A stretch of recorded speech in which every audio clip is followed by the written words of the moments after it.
to the 35th episode of the Addison County Country Minute. A New Year's Eve episode! Oh my goodness! We got it all going on here. We're crazy. Look at this! Woo! Woo! There we go! I'm telling you! I'm your host, Weldon Opinionated.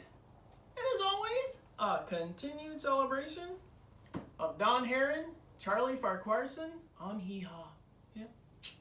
On to the news.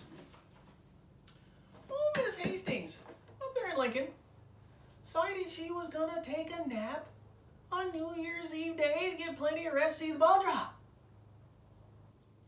When her shut-eye was over, she told her husband about a wonderful dream she just had. I just dreamt you gave me a lovely diamond ring for a New Year's present. What do you think it all means, she asked. He replied, "Oh, I think you'll know tonight." Well, at midnight, sure enough, her husband handed her a small gift wrap present and gave her a big old smooch. So excited, she opened it immediately. Her face got red. She was hotter than a goat's butt in a pepper patch. Why? Was it a ring? No. Was it something sparkly? No. It was a book titled The Meaning of Dreams. Oh, Meaning of the Dreams. Going to the doghouse. Yeah. Not too bright, old boy. Anyway, in other news. On New Year's Eve, Daniel came stumbling out of city limits, bit snoggered having his fair share of hooch. Oh boy. Wasn't no ignition to drive, so he left his truck at the park and decided to walk home. As he was wobbling to and fro, side to side, and stumbling for good measure, wouldn't you know it, the constable pulled up to the sidewalk. "What are you doing out here at 2 o'clock in the morning?" he asked. "Well, I'm on my way to a lecture," Daniel answered. "A lecture?" "Yep, a lecture. And who on earth in their right mind is going to give a lecture at this early hour in the morning?" the constable said sarcastically. "Well, who else? My wife, of course."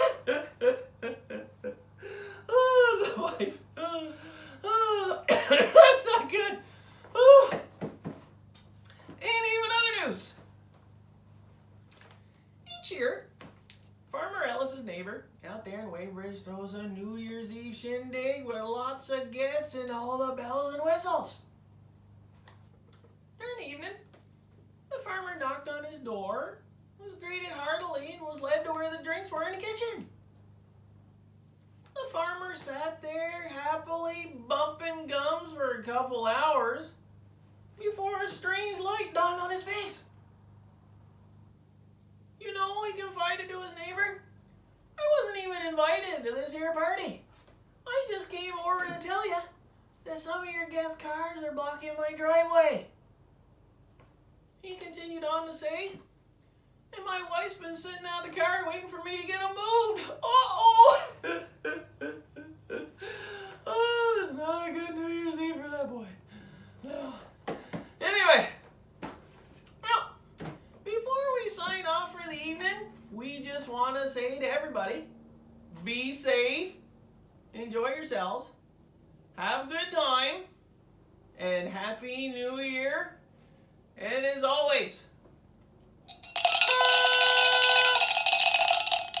tune in next week for another fast-paced, exciting, informative episode.